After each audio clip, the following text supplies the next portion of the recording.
Entonces voy a hacer un repaso de la clase pasada. Y lo que vimos es, bueno, era de dos partes y queríamos quitar como las barreras que nos hacen pensar que el cielo es aburrido, en cierta manera. Vimos alrededor de 7 mitos y la clase pasada vimos el 6 y el 7, los últimos dos que habían. Que el 6 era que el cielo no tiene diversidad. Es un mito que supuestamente solo hay ángeles.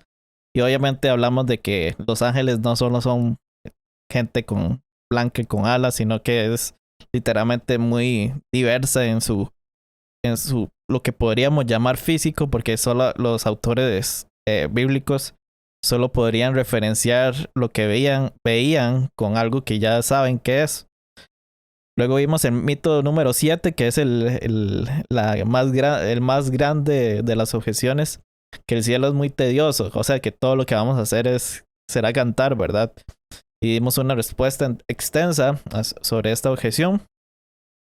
Y luego una de las últimas objeciones que vimos es un poco más general, que el cielo iba a ser aburrido porque nuestros placeres o nuestras tareas iban a agotarse, no se iban a cansar. Y argumentamos que hay placeres que no se cansan, no se agotan, no llegan a hacerse aburridos.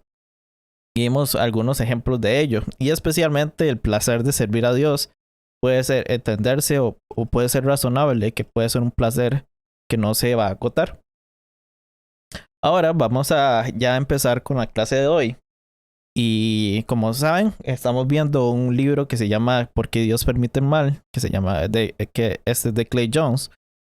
Y ya vamos por el capítulo 10, creo que son 12 o 13 capítulos.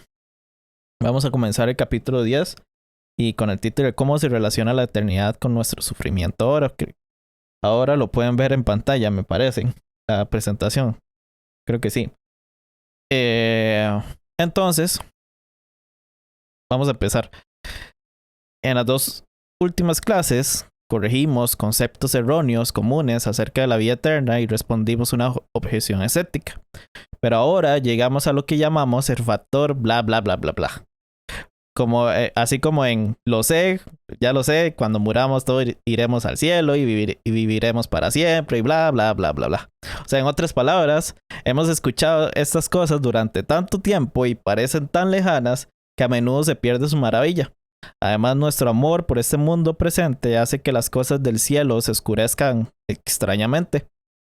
Además, si estas cosas no son ciertas, o sea, si no vamos a vivir por los siglos de los siglos y conocer el gozo eterno, entonces el cristianismo no es verdadero.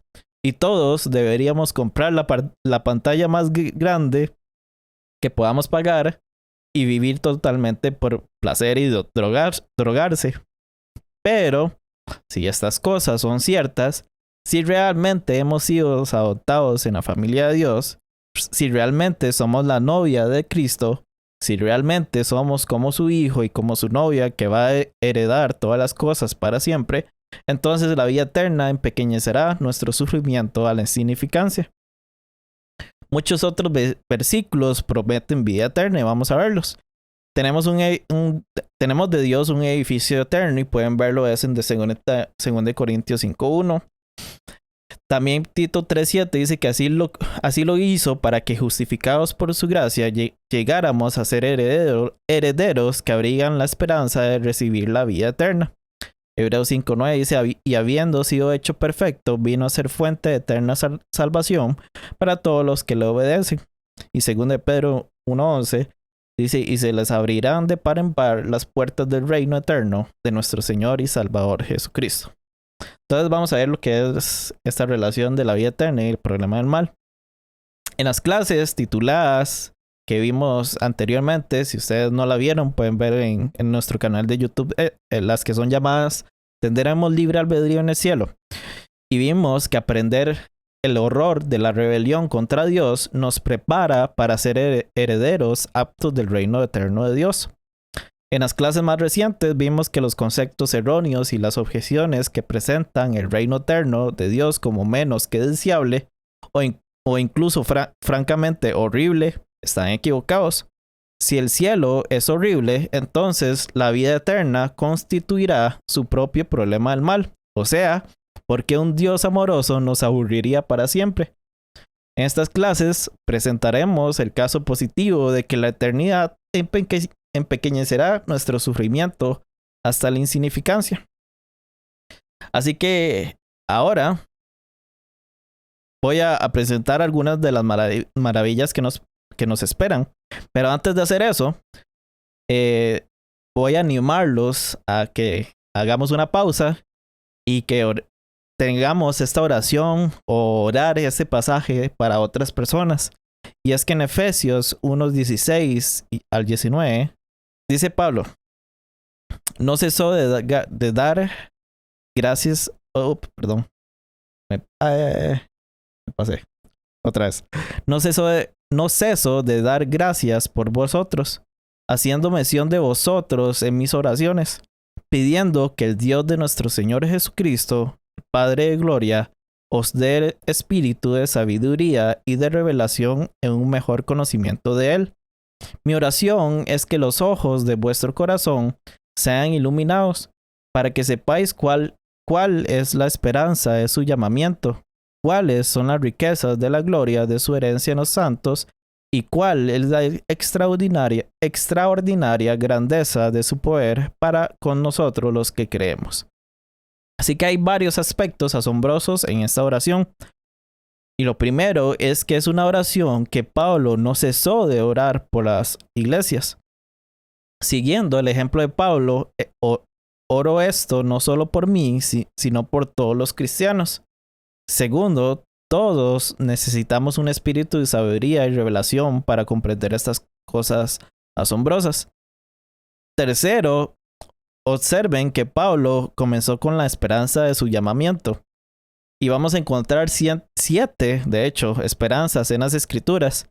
La esperanza de la adopción, del regreso de Cristo, de la resurrección, de la redención corporal, de la salvación, de la vida eterna y la esperanza de gloria. Y vamos a hacer una pausa, un paréntesis, y vamos a ver cada una de ellas.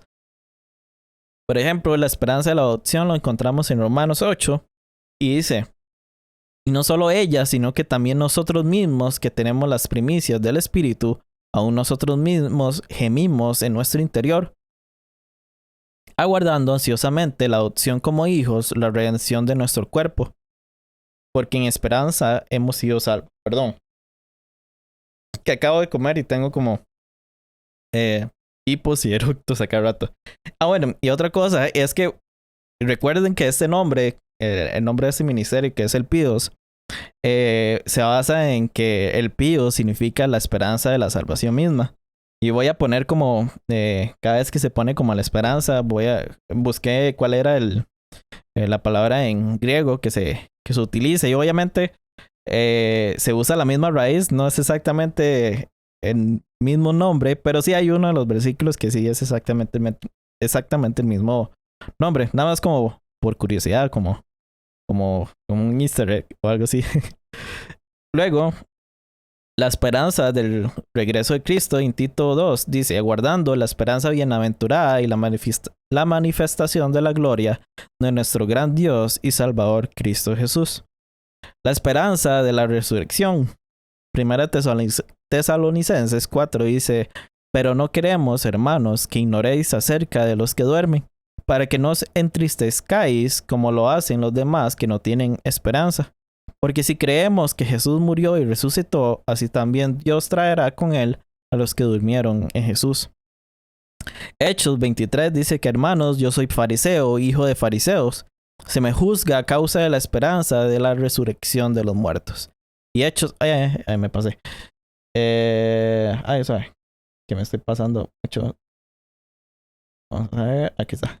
Se me olvidó que eso no tengo que pasarla.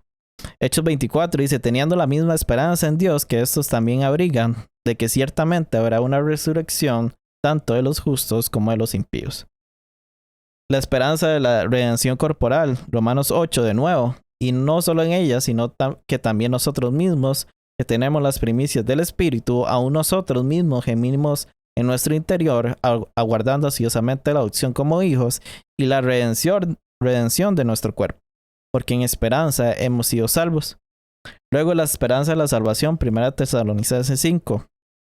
Dice, pero puesto que nosotros somos del día, seamos sobrios, habiéndonos puesto la coraza de la fe y del amor, y por yelmo la esperanza de la salvación. Y 1 Pedro 1:13 dice, por tanto, ceñid vuestro entendimiento para la acción, sed sobrios en espíritu, poned vuestra esperanza completamente en la gracia que se os traerá en la revelación de Jesucristo. La esperanza de la vida eterna, Tito 1:2, con la esperanza de vida eterna, la cual Dios, que no miente, prometió desde los tiempos eternos. Tito 3:7 dice, para que justificados por su gracia fuésemos hechos herederos según la esperanza de la vida eterna. Y luego el último, de la esperanza de la gloria, dice Romanos 5, por medio de quien también hemos obtenido entrada por la fe a esta gracia, en la cual estamos firmes, y nos gloriamos en la esperanza de la gloria de Dios. Y Colosenses 1:27 dice, a quienes Dios quiso dar a conocer cuáles son las riquezas de la gloria de este misterio entre los gentiles, que es Cristo en vosotros, la esperanza de la gloria. Así que en cuarto lugar de la lista que te estamos diciendo, Pablo, de la oración obviamente, Pablo pidió sabiduría y entendimiento con respecto a las riquezas de nuestra herencia, y como veremos en breve, lo estamos obteniendo todo. Y finalmente, Dios está orando poderosamente por nosotros en esta vida. Ahora vamos a necesitar una revelación directamente de Dios sobre ella. Nuestros sufrimientos terrenales serán empequeñecidos, es una palabra larga para mí y difícil.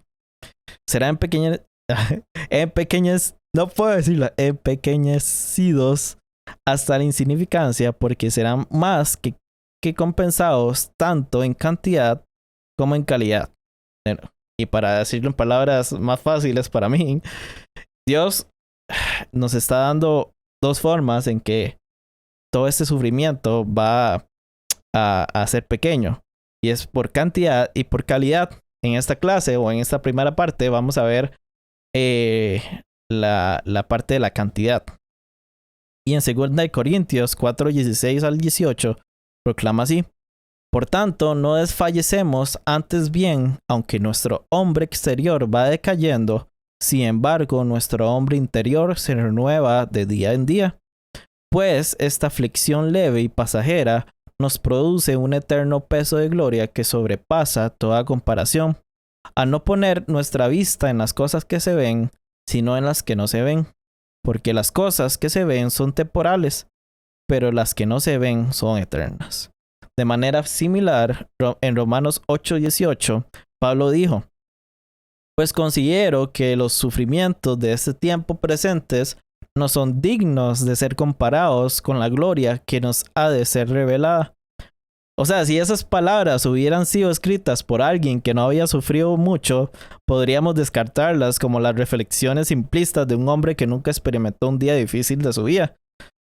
Pero no podemos descartar a Pablo, que había primero naufragado 3 veces. Había estado un día y una noche a la deriva en el mar.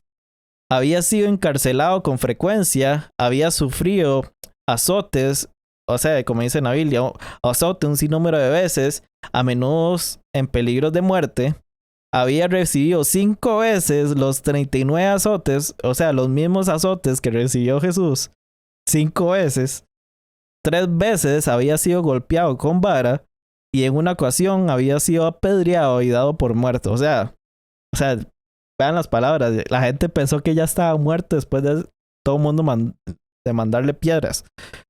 Entonces, ¿cómo nuestro sufrimiento aquí será empequeñecido hasta la insignificancia?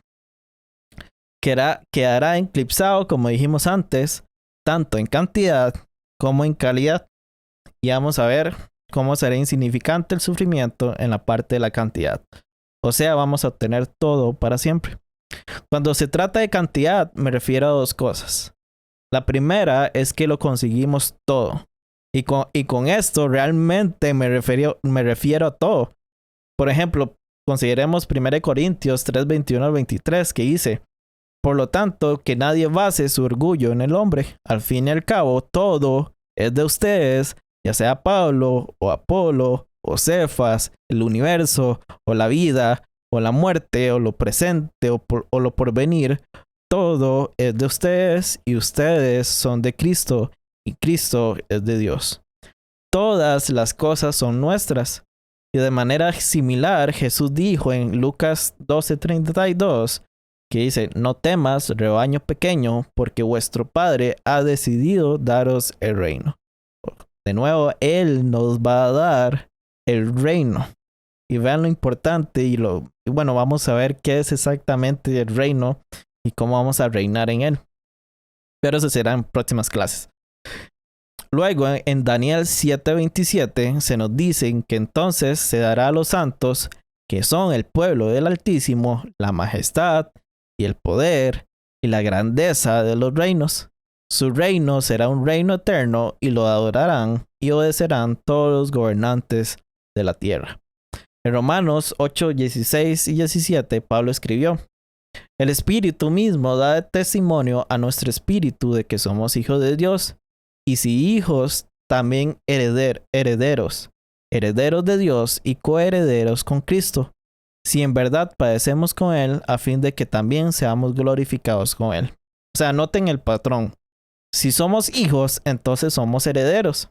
Considere que cuando usamos analogías como las piedras que ruedan no juntan musgo, o sea, no estamos creando la piedra o el musgo, la gravedad que hace que la piedra ruede. Pero cuando el Señor usa analogías, nos compara con cosas que Él creó, porque por lo que sus analogías son mucho más estrictas que las nuestras. Él creó la relación padre-hijo.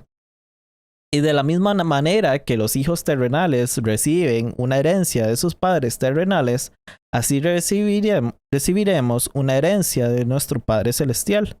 Y en la vida venidera, nuestra posesión del reino no será como un niño que posee una propiedad sobre la que no tiene voz.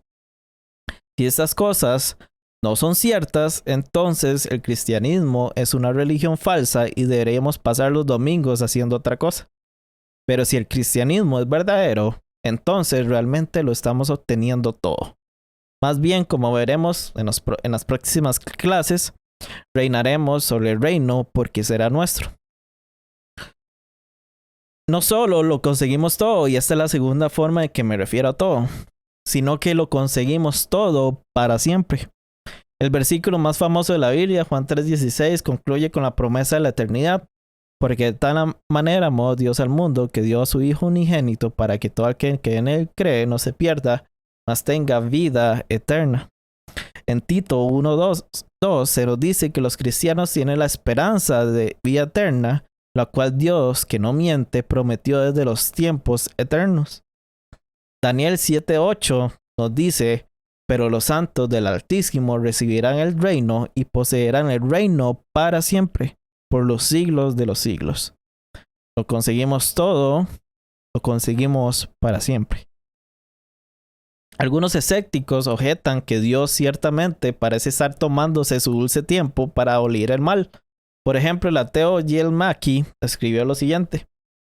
Si los teístas nos dicen que Dios eventualmente traerá esta utopía a la existencia, difícilmente se puede culpar a los críticos por preguntarse por qué ha dado tantas vueltas al respecto. Pero estos escépticos no entienden el significado de la eternidad y su relación con nuestro tiempo aquí. Si la vida eterna es real, nuestro sufrimiento aquí es solo momentáneo. Parte del problema es que es difícil entender grandes números y mucho menos el concepto de eternidad. Por ejemplo, pocas personas comprenden números grandes como billones y mucho menos centillones. Y para darle una ilustración, esto es un centillón. O sea, es un 1 con 600 ceros a la par. Y como antes puse en el servidor, literalmente tuve que contar todos los ceros para saber, para que quede bien, ¿verdad? No hasta que Daniel me dijo que uno podía sacarlo ahí en un generador de números. Pero ni modo. Considere también la siguiente ilustración. Supongamos que dibujáramos una línea en el tiempo. Obviamente es una ilustración y no es realmente cómo se vería. que representa un centillón de años. ¿Cuánto mediría la parte de la línea que representa tu vida? ¿Sería más pequeño que el punto más pequeño que podrías hacer?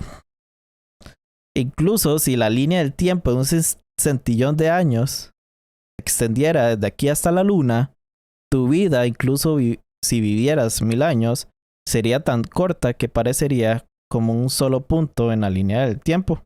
Ahora suponga que en lugar de representar un centillón de años, la línea del tiempo que se extiende hasta la luna ahora representa la eternidad. Y tu vida ahora dura un centillón de años. Incluso si vivieras un centillón de años, tu vida en una línea del tiempo de la eternidad que se extiende hasta la luna o hasta Alpha Centauri o para el caso, solo aparecería como un único punto. De hecho, trazar el número más grande concebible en cualquier línea de tiempo que represente la eternidad nunca sería más que un solo punto. Es por eso que el apóstol Pablo escribió que esto estaba más allá de comparación. Lo eterno, lo infinito, no se parece a nada que puedas medir. No sé si se entendió un poco la referencia ahí de la línea del tiempo. Pero veamos más ejemplos. Imaginemos que tenemos hijos y lo obligamos a acostarse temprano o le niegas dulces o confites, como quiera, no sé cómo le dicen en sus países, o lo obligas a estudiar. Todo esto le causa sufrimiento. Tus hijos, por ejemplo, podrían quejarse que no me amas, ¿por qué usted me hace eso? Solo me quieres hacer ver llorar, o no sé por qué no me quieres, cosas así. Pero el hecho es que no entienden que lo que estás haciendo es por su propio bien.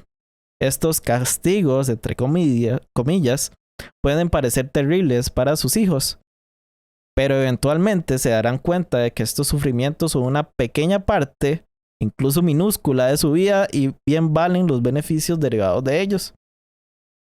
Por ejemplo, otra ilustración. Suponga que tiene otro hijo que vive exactamente 100 años. Cuando tenía 5 años, lo vacunaste contra la poliomielitis, o contra la COVID, con lo que sea. Y el dolor de la inyección lo hizo llorar durante 5 minutos. 5 minutos de 100 años equivalen al 0.000000095% de la vida de su hijo. Tú, como padre, infligió sufrimiento, o como madre, infligió sufrimiento real, pero por un periodo de tiempo súper corto. Ahora, considere cuánto tiempo se compara una vida de 100 años con la eternidad. O sea, literalmente es 0%, para los cerebrillos se acerca a 0, por ejemplo. Está bien si la gente dice que se acerca a 0, pero todavía no puedes calcular un porcentaje. ¿Y qué pensarías si tu hijo se quejara de los 5 minutos de sufrimiento causados por su vacuna y lo reprochara? O sea, pensarías que habías criado un hijo desagradecido, ¿verdad? Esto es lo que la eternidad hace con nuestros sufrimientos. Los gozos de la vida eterna empequeñecerán nuestro sufrimiento hasta la insignificancia y pondrán las lecciones aprendidas de ese sufrimiento en su perspectiva eterna adecuada.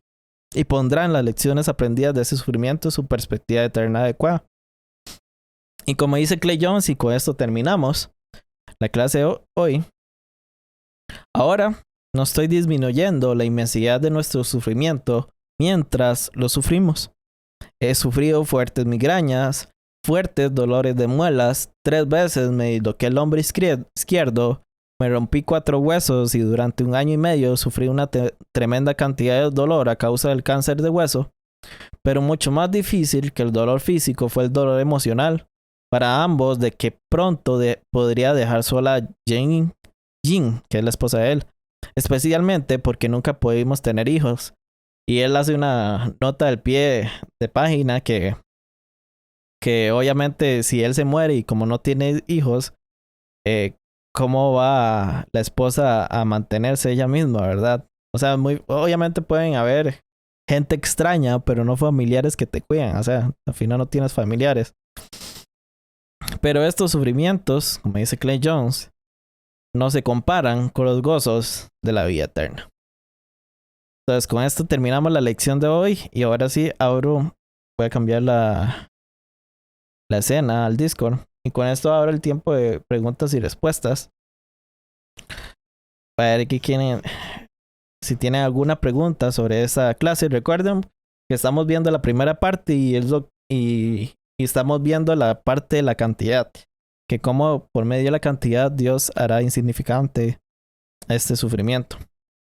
Entonces, los que tienen preguntas, les invito a que si la pusieron, pónganlas de nuevo, porfa, porque puede ser que eh, pues las voy a saltar. Entonces pónganlas si tienen algunas preguntillas, porfa. ¿Cómo hago entender a las personas sobre Dios que permite el sufrimiento? Entiendo que lo dijiste, pero quiero una respuesta de Alan de nuevo. Ya casi, bueno, le doy dos respuestas. Una es que la última clase que vamos a tener, vamos a ver la respuesta corta de por qué Dios permite el mal. Pero en cuestiones más simplistas, es que Dios permite el mal porque creo que es una manera de enseñarnos y nos prepara también para vivir en el cielo. Como vimos en clases anteriores, está el problema de cómo vamos a comportarnos correctamente en el cielo, porque en el cielo hay libre albedrío. Y si aquí en la tierra tenemos libre albedrío y no nos comportamos bien, entonces ¿cómo nos vamos a comportar bien en el cielo? Pero de nuevo, yo creo que, como dijo Clay Jones, una de las razones por la que necesitamos sufrimiento, primero porque, como dice C.S. Lewis, es una manera de acercarnos a Dios, es una manera de hacer que la gente se vuelva creyente, aunque pues es como obvio, ¿verdad? La gente no piensa en su vida, no piensa en el más allá, no piensa en Dios, no piensa en lo espiritual cuando todo le sale bien. A ver, cuesta mucho. Es como el ejemplo que Jesús daba sobre los camellos los ricos que no pueden pasar por la aguja de un alfiler o algo así, que es más fácil que un camello pase por la aguja de alfiler que un rico que llegue al cielo, ¿verdad? Creo que era así. No me acuerdo si me hice bolas en la idea. Pero creo que es lo mismo en cuestión del problema del mal. Es muy difícil que la gente se acerque a Dios sin experimentar alguna clase de sufrimiento. Y creo que Dios permite el mal para no solo prepararnos para el cielo, sino también para que podamos entender lo malo que es el pecado, podamos entender cuánto Dios quiere que usted sea alguien libre del pecado, pues Él nos conoce, Él conoce nuestras luchas contra el pecado. Y creo que la forma para entender a Dios, para entender su grandeza, entender su bondad, es entender todas estas ramificaciones del pecado. Bueno, que al final quería dar una respuesta pequeña y estoy dando otra vez el curso del problema del mal. Pero bueno, algo así. Luego vamos a hacerlo más pequeñito. Creo que Craig John lo hace más pequeñito. Pero bueno, no sé si me voy a subir otra vez a las preguntas, a ver si no me salté una. Dice que el dolor de todos es distinto, pero aquellos que no llegan a conocer a Jesús, ¿qué? No creo que los dolores... Obviamente, cada uno... Usted no puede hablar por la persona. O sea, obviamente usted no puede decir que esa persona no está sufriendo como usted o cosas así. Creo que uno hay que ser más humilde, hay que ser más... no humilde, sino empático sería la palabra, creo. De no... Sí, o sea, saber que esa persona podría sufrir más que usted o quizás no, pero eso no importa. Y claramente los que no llegan a conocer a Jesús obviamente sufren también. Sabemos muchas personas que, que realmente es más, pensándolo bien, es muy difícil, es bastante difícil cómo afrontar el dolor, el sufrimiento sin Dios, ¿verdad?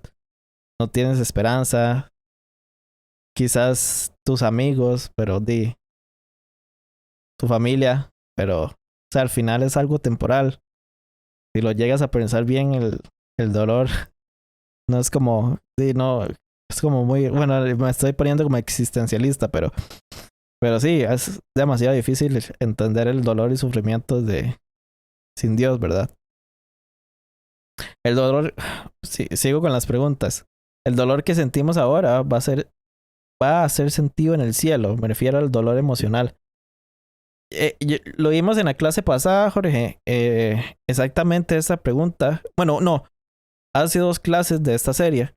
Creo que fue el segundo mito del cielo, que vamos a tener muchos dolores. Ojo, Paco, te voy a silenciar. Eh, sí, ese es el segundo mito, que la gente no quiere ir al cielo porque van a recordar y van a tener muchos dolores. Pero lo que hablé en esa clase es que aunque podemos recordar, porque vimos algunos versículos que a veces creen que la gente no puede, dice que no vamos a recordar nada, que no vamos a recordar a las personas, no vamos a verlas, pero el versículo habla de que no vamos, bueno, voy a parafrasear, no necesitaremos recordar nuestros pecados, nuestros sufrimientos, porque no va a haber necesidad, aunque es posible. Pero de nuevo, creo que estos dolores, como vimos en estas ilustraciones de la línea del tiempo, o sea, al final es una pequeña porción de nuestra vida que sufrimos y estando en el cielo, creo que, o sea, vamos a entender que esto es demasiado poco, no se compara a las cosas maravillas que Dios nos tiene preparadas para nosotros en el cielo y vamos a ver más y mucho más en estas próximas lecciones. Pero si existe libre albedrío en el cielo se puede cometer males. Eso ya lo tocamos. No quiero volver al tema de nuevo. Ya te doy la palabra, Gustavo. Ya cuando te aviso. Gustavito, ya te doy la palabra. Eh, pero si existe libre albedrío en el cielo se puede cometer males. Bueno, creo que no sé cuál lección fue. Creo que creo que habían 4 lecciones sobre creo que ese tema. Pero, y di 8 razones por las que no vamos a cometer mal. La que más me gusta es la que yo di de Kenneth Kidley. Y es que al tener cuerpos de gloria, vamos a... No vamos a tener... Es que como me lo explico para que sea muy, muy sencillo. Recuerden que cuando yo hablo de libre albedrío, yo hablo de la clase de libre albedrío libertariano. Eso quiere decir que nosotros tenemos un rango de opciones a escoger. Ahorita nuestra naturaleza, bueno, sí, nuestra naturaleza tiene un rango de opciones como cristianos de opciones buenas y opciones malas. Si no tuviéramos la ayuda de Cristo, de Dios y el Espíritu Santo, no podríamos escoger frutos espirituales buenos. Pero ahora como cristianos tenemos esos rangos de opciones. Con un cuerpo glorificado, regenerado, y por la libre aceptación de ese cuerpo de gloria, nuestro rango de opciones va a ser solo de buenas cosas. Pero es porque tomamos una decisión libre antes de recibir este rango de opción. Entonces, la razón por la que no vamos a pecar en el cielo fue porque decidimos estar en Cristo y Cristo nos dio, o sea, aguantamos hasta el final y nos regaló un cuerpo de gloria de la cual solo podemos hacer cosas libres buenas. Está la pregunta, ¿es esto libre albedrío? Sí. Y creo que lo expliqué en la lección, si no se los explico ahorita. Libre albedrío es la opción de hacer A, es poder hacer A y no A, al menos en ciertas, ¿cómo se llama? En ciertas situaciones. Obviamente no en todas, porque sabemos que aunque podamos saltar un barranco, tuvimos la opción de saltarlo, pero cuando vamos en el aire ya no tenemos elección para volver arriba, ¿verdad? Pero eso no quiere decir que porque no tenemos elección mientras vamos en el aire de volver arriba, no quiere decir que no tengamos libre albedrío. De la misma manera de que no tengamos elecciones de hacer cosas malas, no quiere decir que no tengamos libre albedrío. Bueno, no, si me ponen a hablar de libre albedrío no voy a terminar. Pero en sí, esa es la razón por la que no vamos a cometer males. Nuestro rango de acciones solo va a ser de cosas buenas. Alguien había hecho una pregunta respecto a el dolor que se sintió aquí en la Tierra y quizás se recuerde. Sí, sí, eso es ¿Sabe? ese se llama, déjeme buscar en mis ¿Quién notas. fue? ¿Quién Ese es preguntó? ay, no me acuerdo. Yo quería hacer un comentario breve, no sé si la persona estará por ahí, pero tú pusiste un ejemplo, recuerdo en la clase, en la reunión, Ujú. dijiste de que si nosotros aquí en esta tierra una vez nos rompimos un dedo, nos cortamos o algo parecido, no tendría sentido ahora en la actualidad ponerse a llorar por eso. Sí, tiene Fue un razón. para, Sí, fue, trataste de hacer el ejemplo respecto a eso, o sea, los pecados, las muertes en la eternidad. Sería un poquito ilógico, ¿no? Quizás. sí, y sabiendo que ahora estamos en el cielo y tal vez podamos tener más información de parte de Dios de por qué sufrimos esta cosa. Así lo mismo cuando recibimos dolores como el dentista, digamos, sufrimos ese tiempo con el dentista y sabemos que eso fue bueno para nosotros, pero ya no lloramos esos tiempos, ¿verdad? Entonces, sí, muy buen ejemplo, Gustavo. Es normal que cuando lea la Biblia la mayoría de veces no me choque. No necesariamente, a veces depende. También uno tiene que entender a quién se le está hablando la Biblia, ¿verdad? No siempre la Biblia te está hablando a ti directamente. La Biblia fue escrita para ciertos grupos de personas que quizás ciertas cosas que se dijeron pueden ser entendidas o pueden ser enseñanzas que pueden cumplirse ahorita o pueden ser muy parecidas a lo que nosotros estemos pasando. Entonces, recuerden, si creyeron que la Biblia te habla a ti directamente, no siempre es así, ¿verdad? Hay enseñanzas que sí son bastante generales y sí son bastante universales, pero no, la Biblia no fue escrita. Hay un dicho, no me acuerdo cómo era, no sé si está bien como lo voy a decir, que la Biblia no fue escrita para ti, pero sí fue hecha para ti. Algo sí era el dicho. Pero sí, algo sí es la Biblia. Algo sí es el dicho, perdón. Pero sí, no. Si no te choca, depende de qué me estás hablando de que no te choque. Si, si ves que claramente todo luchamos contra el pecado y ciertamente a veces tenemos días que no importa lo que nos digan, no nos choca, ¿verdad? No nos importa. Pero sí, si ves que es muy frecuente, creo que sí, ya es cuestión de tratar de tener una mejor relación con Dios y pedirle eso a Dios. Quizás usted no sienta nada, pero por lo menos usted tiene la conciencia que no está sintiendo nada y eso es bueno. Tenga pavor de cuando usted no siente nada y no piensa ni siquiera que no siente nada en eso, ¿verdad? Entonces sí, eso sería mi consejo para ti. Bueno, una parte la eternidad es justicia y por tanto es gozo y descanso, y como resultado el dolor acá es insignificante. Bueno, sí, es como la el resumen, ¿verdad? Sí.